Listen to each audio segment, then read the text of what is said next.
Why do you think Israel's Prime Minister Benjamin Netanyahu was prepared to enter into this ceasefire now?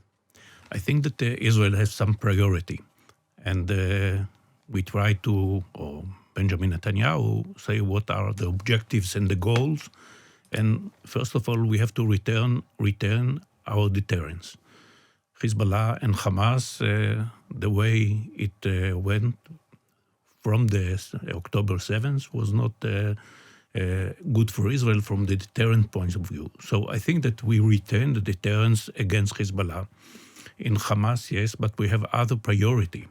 And the other priority, that's the reason that Prime Minister Netanyahu agreed to have this, let's say, agreement with Lebanon, even though it's not so certain that this agreement will exist. But the main issue is Iran, because Hezbollah, as well as Hamas, as well as the Houthis who are fighting against Israel, are motivated by Iran.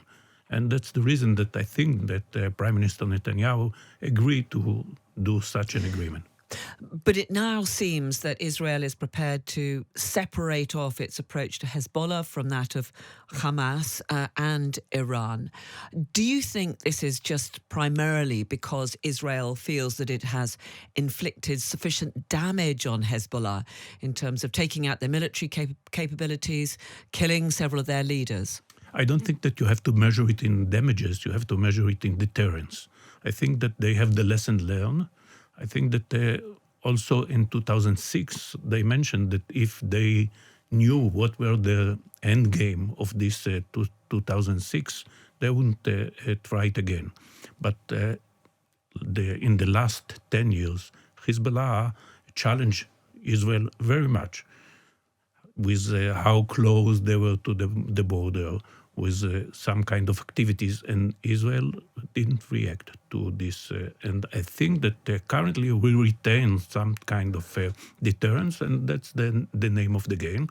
And the priority, and I think the biggest priority or the most important priority now is to release the hostages.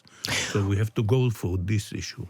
Well, I want to come on to that in a moment, but just before we do, how confident are you that this ceasefire, which only began earlier on today, is going to last? I don't know. It depends on the Lebanon government, and it depends on let's say, the forces that they have to take care of it.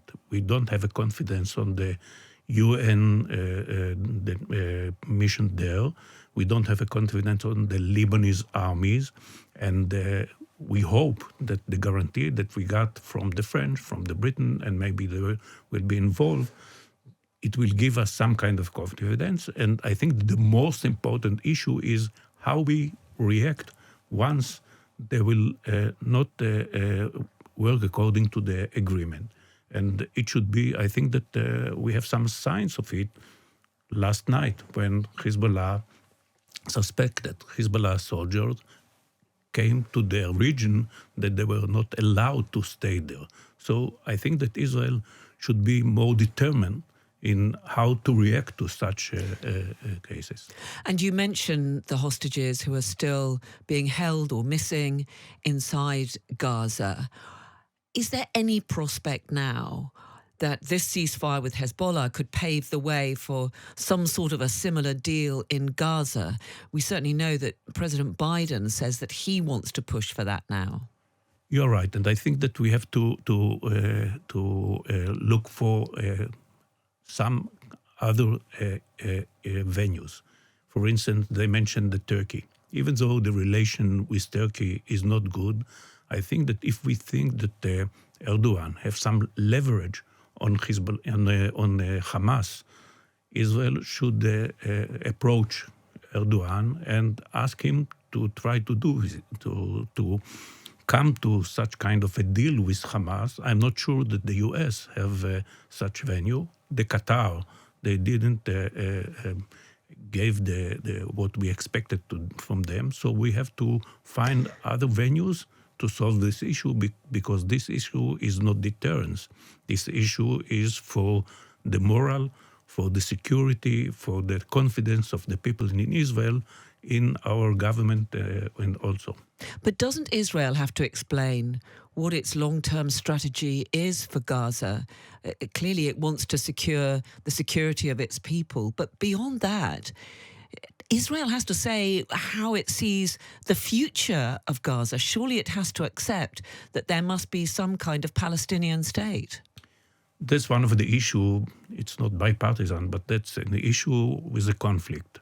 I think that Israel shouldn't stay in Gaza because we know what does it mean. We have such an experience in Lebanon.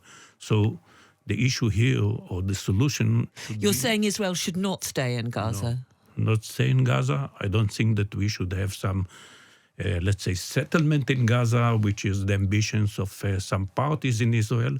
But we should look for some kind of an entity that can deal with Gaza, give some kind of security to Israel, but can give some kind of confidence to the citizens of Gaza, because the prosperity of the people in Gaza, I think, is also for the interest of Israel. But doesn't that have to be some kind of Palestinian state? I don't know. I don't know because in the past we have a bad experience. Since you know what Hamas did to the Palestinian Authority in Gaza, they killed them after that's the end of the story. Abu Mazen, today he announced that he has some kind of a predecessor, that he announced it. I don't know, but I am sure that Israel shouldn't be there and should take the responsibility of controlling this population. What about Donald Trump due to take up the reins of power once again in Washington in January? We know that he wants to resolve wars. Do you think that Donald Trump could bring about some kind of process that could end the war in Gaza and perhaps find some wider Middle East regional resolution to the conflict, for example, ending the hostilities between Saudi Arabia and Israel? I don't know, because Donald Trump is unexpected with his policy. From his first term as a president, I think that he made the mistakes once Netanyahu pressured him to stop the deal with Iran. And it wasn't proven that maximum pressure helped to, let's say, to prevent Iran to proceed. So he's unexpected, but maybe what I am sure that once he will tell our Prime Minister Netanyahu that he's in favor of something, Netanyahu will not play with him like he did with President Biden. So you can't expect what Donald Trump will do, but once he will decide, and as you portray it in such kind of solution, I am sure that he will have the influence, power to push Prime Minister Netanyahu to do such a thing. Rear Admiral Dr. Shaul Chorev, thank you very much for talking to us. Thank you very much. Thank you.